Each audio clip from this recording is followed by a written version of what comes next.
on board the rover. The rover itself right now is actually with the wheels up in a fully stowed position. Earlier today they were deployed, and you can see they're sort of pulled up and tucked up high on the rover itself right now as we're getting ready for some of the deployment tests. But in the normal configuration they're dropped down lower and they actually will make contact with the ground for doing the full standard mobility as it drives around. But what you can see in front of you, that is the actual rover as well as the full system of the spacecraft.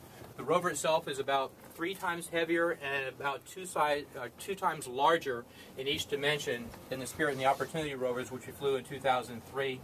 Spirit and Opportunity were originally designed to last about 90 days, or what we call a sol, a Martian day is 24 hours and 40 minutes long.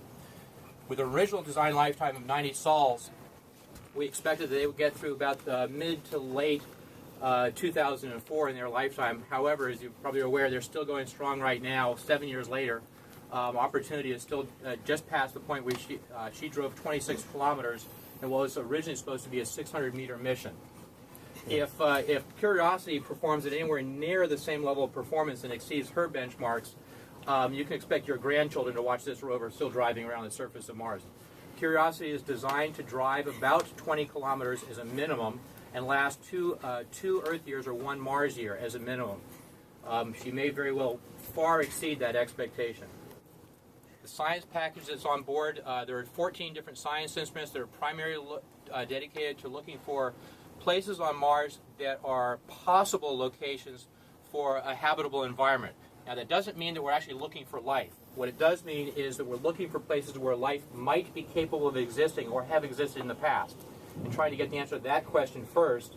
And then if we can positively identify those environments, then later missions will continue to ask the questions of, okay, now that you found a place where life could exist, is it really there or was it ever really there? There are about 130 various different science investigators associated with the projects from 7 different countries. This is not a U.S.-only mission. Several of the instruments have been donated by international partners.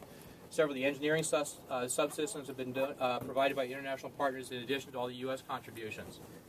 The rover and the spacecraft are all being built and assembled and integrated here, but actually only one of the science instruments comes from here, from the Jet Propulsion Lab. The rest of the science instruments are from either around the U.S., primarily universities, or in some cases through the international partnerships. If anybody's got any questions, just sing out and let me know. I'm a computer scientist by background, which means I work on interrupts, so just let me know. Are they wearing the suits to keep the oils from the body touching the...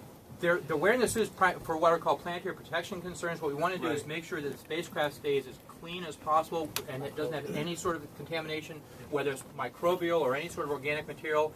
Again, because we're going in particular for this mission to look for environments that might be conducive to habitable environments. We don't want to do anything that might give our own science instruments a false positive and take materials with us that the instruments might then look at and interpret as something that was native to Mars.